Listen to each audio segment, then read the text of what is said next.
Salam sejahtera, saudara yang kekasih di dalam nama Tuhan Yesus Kristus. Kini kita akan memikirkan, saudara-saudaraku, pemikiran kita tentang kepemimpinan. Ada satu problema yang serius di kolong dunia ini, di kolong langit ini, menyangkut masalah pemimpin. Problema selalu terjadi ketika pemimpin tak lagi menyadari dirinya sebagai seorang pemimpin, tidak memenuhi kapasitas yang diperlukan untuk ukuran seorang pemimpin, maka kekacauan kengerian akan terjadi di dalamnya. Nah, karena itulah di dalam Amsal pasal 29 ayat 18 dan 19 menjadi menarik untuk kita perhatikan. Demikian dikatakan oleh firman Tuhan. Bila tidak ada wahyu, menjadi liarlah rakyat. Berbahagialah orang yang berpegang pada hukum. Dengan kata-kata saja seorang hamba tidak dapat diajari, sebab walaupun ia mengerti, namun ia tidak mengindahkannya. Saudara-saudaraku, menarik ketika Amsal mengatakan bila tidak ada wahyu. Wahyu dalam bahasa Inggris pakai kata vision. Bila tidak ada visi. Penterjemahan dari bahasa Indonesia memakai wahyu cukup pas dengan nuansa atau semangat dari wahyu itu sendiri. Tentu wahyu yang dimaksud dalam Amsal tidak sama dengan wahyu di dalam kitab Wahyu atau pengertian wahyu itu. Dalam terminologi Allah menyatakan, mengungkapkan, membukakan. Tetapi wahyu dalam perspektif visi adalah mampu melihat ke depan dengan kemampuan manusiawi tentunya. Sehingga saudaraku, jikalau dikatakan bila tidak ada wahyu menjadi liarlah rakyat, pengertiannya pertama adalah bagaimana satu orang bisa maju di dalam kehidupannya? Bagaimana seseorang bisa melihat jauh ke depan sana jika ia tidak mempunyai kemampuan untuk membaca zamannya atau di sini di mana dia ada. Nah, jadi banyak sekali manusia sebetulnya hidup bergulir dan terus berjalan atau istilahnya mengalir. Akhirnya tidak jelas mau kemana angin, kemana arus, ya ke situ dia pergi. Dan ini salah sekali tentunya. Kedengaran bahasanya seperti bahasa yang menarik begitu. Kelihatannya bahasanya seperti Kristiani, tetapi justru cenderung tidak bertanggung jawab. Tidak ada seperti itu. Nah, oleh karena itu pemikiran yang serius di dalam bagian ini pertama harus kita sadari, visi itu harus ada. Maka pemimpin yang visioner menjadi pemimpin yang besar, pemimpin masa depan, pemimpin ini yang diperlukan. Visi artinya pertama, dia bisa melihat ke depan dari sini. Ini prinsip yang pertama. Dia bisa melihat ke depan dari sini. Dari sini dia bisa melihat ke depan. Artinya, kan di depan sana belum tahu apa yang akan terjadi. Tapi dari sini dia bisa melihat. Kenapa? Karena dari sini dia bisa melihat apa yang terjadi di sini di sekitarnya. Dia melihat mundur ke belakang apa yang terjadi sebelumnya. Maka pada waktu dia melihat ke belakang dan ke sini di sekarang ini, kan terjadi perubahan-perubahan. Kenapa? Bagaimana? Dia mesti bisa membacanya. Dia bisa menganalisanya. Dia mesti bisa membuat satu kesimpulan karenanya. Sehingga kemudian dia memahami pergulatan di dalam zaman, pergerakan, perubahan yang terjadi. Sehingga menghasilkan apa yang ada sekarang. Dari perjalanan apa yang ada di belakang. Maka bagi seorang pemimpin yang mampu membaca masa lalu dan masa kini, dia akan menjadi pemimpin yang dengan segera mampu memprediksikan masa depan. Nah, ini namanya visi. Sehingga dia bisa melihat di depan dari sekarang di sini. Ini berbeda dengan paranormal. Jadi pemimpin itu bukan paranormal yang kemudian katanya, oh nanti aku tahu besok akan gini, bulan depan gini, omong kosong itu. Ya. Ini juga bukan peramal begitu. Lain lagi. Meramal itu bukan orang yang visioner itu. Ya. Dalam tanda petik, dia memasuki alam gaib sana, dia bicara yang gaib-gaib, urusan gaib-gaib itulah itu. Oke. Tetapi kita mau bicara sesuatu yang harus dimiliki oleh setiap manusia siapapun dia. Bukan menjadi paranormal, bukan menjadi peramal, orang yang bisa melihat-lihat dan seterusnya, bukan. Sebagaimana juga orang Kristen banyak menyalahartikan. Visi itu adalah bagaimana, oh Tuhan saya kasih saya visi akan begini gitu ya. Oh nanti dulu, apa yang you maksud? Itu sebab seringkali orang mengatasnamakan visi, padahal itu selera diri. Menamakan visi pada itu ambisi diri. Hati-hati lagi, jangan dulu campur aduk di sana. Jadi visi adalah sesuatu kemampuan membaca masa lalu dan masa kini. Untuk melihat masa depan kira-kira apa yang akan terjadi. Kemampuan dari mana? Tentu otak kita. Otak kita dari mana? Tentu Tuhan kita kan ya. Maka semua itu akan berpusat dari Tuhan, bukan kekuatan diri, tentu saja. Tetapi bagaimana Tuhan melakukan itu menjadi bagian proses tanggung jawab kita atas otak yang diberikannya. Nah itu yang kita diskusikan hari ini. Sehingga saudaraku yang kekasih, Kita mulai memahami, kita mulai menyadari betapa dalam hidup kita. Apa yang kita lihat di waktu lampau, kita baca. Lalu apa yang terjadi di sekarang ini? Dan bagaimana ke depan? Kita mulai mulai menangkap satu korelasi yang sangat jelas. Satu hubungan yang sangat jelas. Bagaimana sebetulnya nilai-nilai dalam kehidupan itu terjadi. Bagaimana sesungguhnya nilai-nilai dalam kehidupan itu menjadi utuh. Nah ini yang kita mau diskusikan dan ini yang kita mau lihat. Jadi visi mampu melihat masa depan dari masa kini. Bukan peramal, bukan nubuatan, bukan penglihatan. Seperti yang dibanyak kata orang. Karena visi adalah mampu melihat ke depan dari sini berdasarkan analisa pengalaman yang muncul dari kehidupan. Sama kan kalau Anda melihat seorang anak, kalau Anda bijak, anak model gini-gini akan jadi gini nih. Dan kemudian, Bapak bener loh. Bapak hebat loh. Bapak punya indera keenam ya. Enggak perlu indera keenam di situ ya. Kenapa? Bisa seperti itu. Ya sederhana karena pengalaman hidup itu. Orang-orang tua yang memperhatikan hidup, belajar dari hidup, menilai tiap-tiap hari-hari hidup. Dia akan cukup bijaksana untuk mengerti kalau orang melangkah seperti ini akan jadi seperti apa.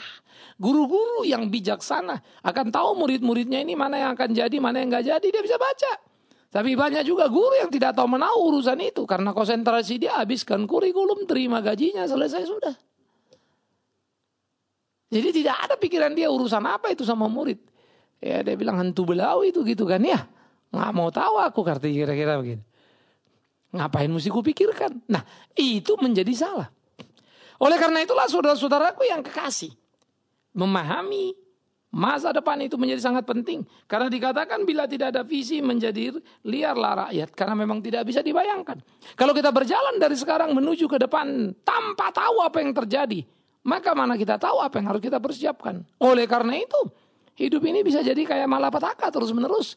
Kita tidak tahu dari mana mau kemana, liarlah rakyat itu. Kacau balau lah kita. Nah ini mengerikan saudara. Oleh karena itu tiap tindakan-tindakan orang bijak menjadi perhitungan-perhitungan yang matang dalam dirinya. Sehingga bagaimana dia memikirkan sekarang untuk ke depannya. Ini perlu. Jadi saudara-saudaraku yang kekasih di dalam nama Tuhan Yesus Kristus.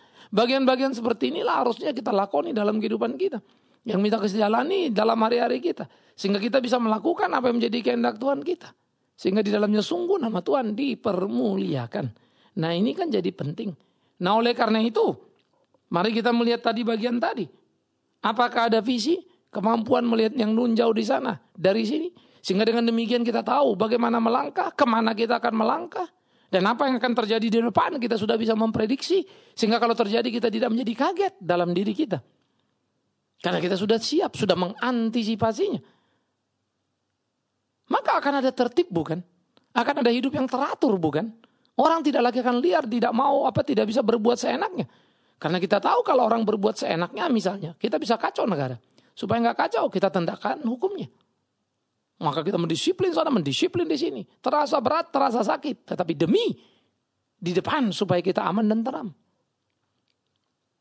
Ya, dalam perjalanan kehidupan kita. Seringkali apa yang dikatakan para pemimpin. Tentang hidup, tentang gini, tentang gitu. Perlunya ini, perlunya itu. Tetapi tidak terjadi dalam kehidupan. Itu bertanda mereka bukan pemimpin yang visioner. Ya, mereka hanya pemimpin-pemimpin yang ngaji mumpung, yang kontekstual sekali dalam pengertian sangat-sangat sekunder di dalam nilai-nilai angka yang sangat relatif sekali. Sehingga mereka hanya menjadi pemimpin-pemimpin sesaat. Habis itu tidak jelas lagi. Maka mereka akan mewariskan negeri yang tidak punya tujuan. Dan itu akan menjadi sangat menakutkan. Nah kalau negeri tanpa tujuan, gonta-ganti pemimpinnya, gonta-gantilah tujuannya. Karena memang tidak ada tujuan. Tujuan itu tergantung siapa pemimpinnya. Tapi kalau negeri punya tujuan yang sudah dibangun sedemikian rupa. Siapapun pemimpinnya dia tinggal meneruskannya untuk menangkap di depan. Bisa mampu mengerti apa yang terjadi pergumulan. Dia tinggal berusaha bagaimana mewujudkan dan mempercepat perwujudan itu terjadi. Lalu terus mengantisipasi lagi ke depan dan seterusnya. Maka tenanglah rakyat. Nggak ada yang liar saudara. Ya. Ini menjadi perlu untuk kita pikirkan bersama-sama. Oleh karena itu ini menjadi sesuatu yang harus kita perhatikan. Kadang-kala dalam ucapan-ucapan banyak pemimpin misalnya. Oh ini tidak kita bisa bangun kalau rakyat tidak ikut. Betul, tetapi juga salah. Persoalannya rakyat mau ikut yang mana? Kalau tidak ada yang diikuti, tidak ada yang model. Sehingga itu cuma basa-basi untuk melemparkan kesalahan. Bukan cuma kesalahan pemerintah, tapi juga rakyat misalnya. Ya ironi sekali. Karena kalau itu yang disebut pemimpin berarti mudah sekali. Ya mari saja kita ngomong banyak semua kan. Nah maka mestinya kalimat itu harus ditindaklanjuti oleh pemimpin yang visioner. Bagaimana dia bergerak dan bertindak melakukan segala sesuatu yang seharusnya. Nah itu yang perlu. Apakah kita melakukannya? Itu pertanyaannya. Karena itu harus. Karena memang itu keharusannya. Nah jadi di dalam bagian ini pertama. Kita menyadari betul-betul bagaimana seharusnya pertandingan kehidupan itu. Kita lakoni saudaraku yang kekasih. Aspek yang kedua yang perlu untuk kita pikirkan dengan bagian ini juga adalah fakta-fakta. Bagaimana pergumulan-pergumulan itu harus dijalani dalam kehidupan kita. Maka visi adalah melihat yang di depan dari sini. Maka yang kedua, visi adalah bagaimana mampu membawa masa depan ke sini. Loh, gimana? Kok masa depan dibawa ke sini? Ya nggak bisa dong Pak. Yes, harus bisa. Artinya apa? Sebetulnya masa depan yang akan terjadi itu menyambung dengan masa kita. Seperti tadi saya bilang mampu melihat yang di sana dari sini. Tetapi juga mampu membawa yang di sana ke sini. Sehingga pada waktu kita kerja sekarang ini sebetulnya kerja untuk nanti. Jadi kita tidak sekedar kerja untuk saat ini. Kerja untuk saat ini sudah terlambat. Kita mesti kerja untuk nanti. Kerja untuk mengantisipasi. Kerja untuk menghindari kemungkinan ini dan itu. Kerja untuk membangun ini dan itu supaya begini dan begitu. Visioner itu begitu. Sehingga sebetulnya apa yang kita kerjakan sekarang menjadi satu pekerjaan yang penting dalam kehidupan kita. Sama seperti kalau orang Kristen punya semangat yang luar biasa dalam kehidupannya. Yang menyadari berkat Allah dia akan menyanyi. Nyanyiannya adalah nyanyian yang sangat indah. Kini kita tempuh jalan ke surga. Kan bahagialah hari depan kita. Loh, apa maksudnya ini? Kini kita tempuh jalan ke surga. Surga itu bukan soal nanti. Nanti memang masuk surga ujungnya. Tapi sekarang kita sedang berjalan ke sana. Karena itu, kalau kita sedang berjalan ke surga, berperilakulah sebagaimana orang surga. Kan gitu saudara. Sehingga ini bukan bicara nanti-nanti saja. Maka yang future itu ada di present. Dan akan terus terjadi dalam progres waktu yang panjang. Sehingga itu menjadi future-nya datang tiba. Oleh karena itulah pemimpin yang visioner itu bisa membawa yang di sana ke sini. Jadi kalau misalnya kita bilang dunia ini mau globalisasi begitu kan. Kita ini bakal jadi apa ini? Jadi boneka yang berarti. Atau orang yang memainkan boneka itu. Mana lebih berarti? Boneka mahal, boneka berarti atau orang yang punya boneka berarti? Kan mendingan jadi orang dong. Biar kata berarti sebagai boneka ya tetap aja boneka. Nah karena itu apa yang harus kita lakukan dalam era globalisasi? Supaya kita jangan cuma jadi tukang kuntil atau katakanlah menjadi budaknya negara-negara lain saja. Paling tidak di negeri kita sendiri kita bisa menjadi tuan di sini. Itu kan perlu. Nah karena diri kebangsaan itu kan harus dibangunkan di sana. Karena itulah menjadi penting bagi kita saudara-saudaraku yang kekasih. Untuk visioner. Sehingga kita membawa yang di depan sana ke sini. Kita mengerjakan itu di sini. Dari sini nanti kita menggarap sehingga kita sampai ke sana. Ke tempat yang ada. Nah jadi semangat itu memulai bagaimana mengerjakan pekerjaan-pekerjaan itu. Di dalam seluruh aspek kehidupan kita menjadi sangat perlu. Bagaimana kita melangkah dalam pertandingan kehidupan kita. Sehingga kita membawa masa depan ke sini, ke tempat ini, ke tempat kita berada. Ke zaman kita ini. Dan itu harus bisa. Ini menjadi perlu untuk kita pikirkan. Nah oleh karena itulah saudara yang kekasih. Bagaimana menggarap itu dan harus bisa bukan sekedar motivasi ataupun optimisme yang diungkapkan. Tapi harus sungguh-sungguh menjadi kekuatan yang mampu diwujud nyatakan dalam kehidupan kita.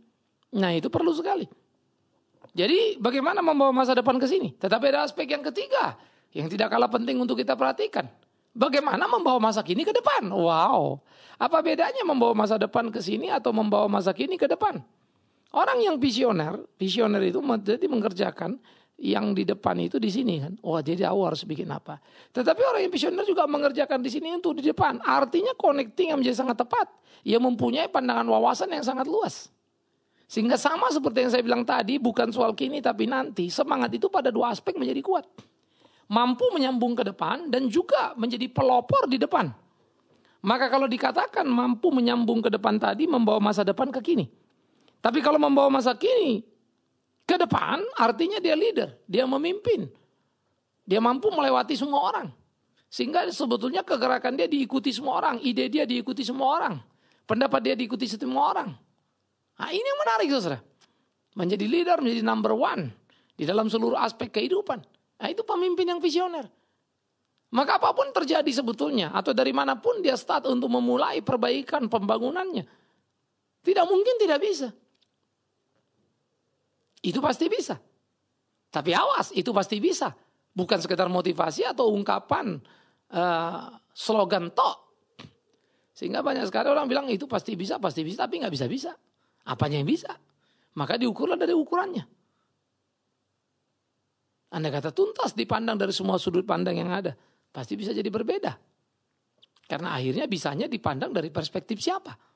Nah, tentu kita mau satu pemahaman yang utuh dalam mengerti keberhasilan. Satu pemahaman yang utuh dalam mengerti kemajuan. Dan itu menjadi semangat kita.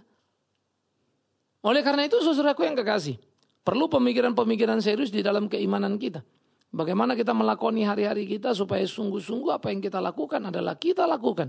Di dalam konteks kita sebagai pemimpin yang visioner, yang mampu melihat ke depan, membawa masa depan kemari dan membawa masa kini ke depan. Sehingga hidup kita menjadi hidup yang leading, terus di depan, memimpin.